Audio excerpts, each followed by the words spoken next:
दोस्तों 28 जुलाई 2010 को air blue flight 202 Karachi से इस्लामाबाद जा रही थी, लेकिन ये जहाज इस्लामाबाद की मार्गला पहाड़ियों से टकराकर तबाह हो गया। इस हादसे में 152 लोग मारे गए थे। ये पाकिस्तान की तारीख का सबसे भयानक तरीन जहाज हादसा था। इस वीडियो में मैं आपको एयर ब्लू हादसे की सारी कहानी सुनाऊंगा। 28 जुलाई की सुबह 7:41 पर इस जहाज ने कराची से टेक ऑफ किया था। जहाज में 146 मुसाफिर और 6 क्रू मेंबर सवार थे। जहाज के कैप्टन का नाम परवेज इकबाल चौधरी था। परवेज इकबाल चौधरी 61 साल के थे और एक इंतहाई तजुर्बेकार पायलट थे।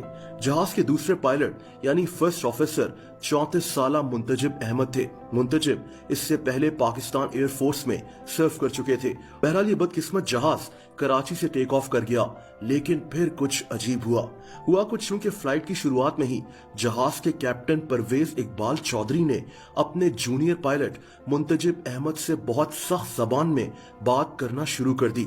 कमर्शियल फ्लाइट में इस तरह से अपने साथी पायलट से बात करना सही नहीं था।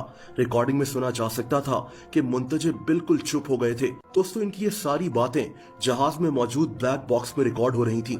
हर जहाज में एक ब्लैक बॉक्स होता है। इसमें जहाज के पायलट्स के दरमियान होने वाली गुफ्तगू रिकॉर्ड हो रही होती है। अगर जहाज तबाह भी हो जाए तो ये ब्लैक बॉक्स बच जाता है और इस रिकॉर्डिंग को सुना जा सकता है। बहरहाल ये जहाज उड़ता रहा और अब इस्लामाबाद के करीब आ चुका था। अब इस जहाज को इस्लामाबाद के एयरपोर्ट पर लैंड करना था। इस्लामाबाद का मौसम खराब था। जहाज के फर्स्ट ऑफिसर मुंतजिब अहमद चुपचाप बैठे हुए थे, यानी जहाज में होने वाले सारे फैसले कैप्टन परवेज इकबाल चौधरी के हाथ में ही थे। परवेज इकबाल चौधरी को एयर ट्रैफिक कंट्रोलर की तरफ से आगाह किया गया कि इन्होंने जहाज को सर्कलिंग अप्रोच से जमीन पर उतारना है। दोस्तों, आसान अल्फाज में जहाज ने एयरपोर्ट के सामने से राइट मुड़ना था और फिर जहाज ने लेफ्ट टर्न लेकर फिर से मुड़ जाना था। दोस्तों, इस जहाज ने ऐसे ही मुड़ते हुए रनवे 12 पर उतर जाना था। शदीद धुंध और बारिश की वजह से पायलट्स को रनवे नजर भी नहीं आ रहा था। दोस्तों, इसीलिए कैप्टन परवेज इकबाल चौधरी ने इस जहाज को नैव मोड पर लगा दिया। इस मोड में जहाज के सिस्टम में एक प्रोग्राम सेट कर दिया जाता है और जहाज खुद ब खुद उड़ता हुआ अपनी मंजिल पर पहुंच जाता है। लेकिन मसला यहीं से हुआ। कैप्टन परवेज इकबाल चौधरी ने जो प्रोग्राम जहाज के सिस्टम में सेट किया वो ठीक नहीं था। इस्लामाबाद एयरपोर्ट के इर्द गिर्द 8 किलोमीटर का एक हिफाजती जोन है और पायलट्स को इसी जोन में उड़ते हुए जहाज को लैंड करना होता है। लेकिन ये जहाज अब इस जोन से बाहर उड़ना शुरू हो गया। कैप्टन परवेज इकबाल चौधरी जहाज को 2000 फीट की बुलंदी पर लाना चाहते थे, लेकिन ये रूल्स के खिलाफ और खतरनाक भी था।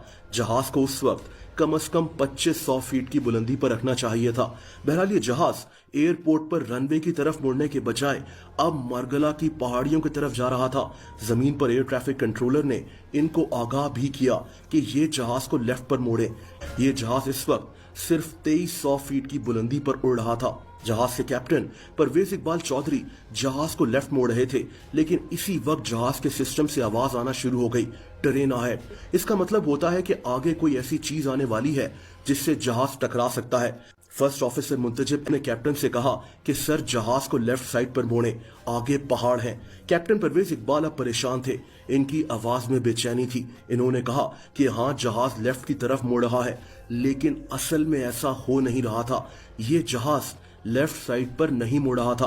दरअसल प्लेन को लेफ्ट मोड़ने के चक्कर में कैप्टन ने जहाज के नॉब को इतना मोड़ दिया था कि ये नॉब घूम गया था और जहाज लेफ्ट टर्न करने के बजाय राइट साइड पर जाना शुरू हो गया। इसी वक्त जहाज नीचे भी जाना शुरू हो गया था।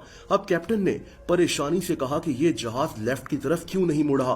दोस्तों, ये जहाज मार्गला हिल्स के करीब आ चुका था। इसमें आखिरी आवाज फर्स्ट ऑफिसर की थी, सर, हम नीचे जा रहे हैं। और इसके बाद ये जहाज मार्गला की पहाड़ियों में क्रैश कर गया।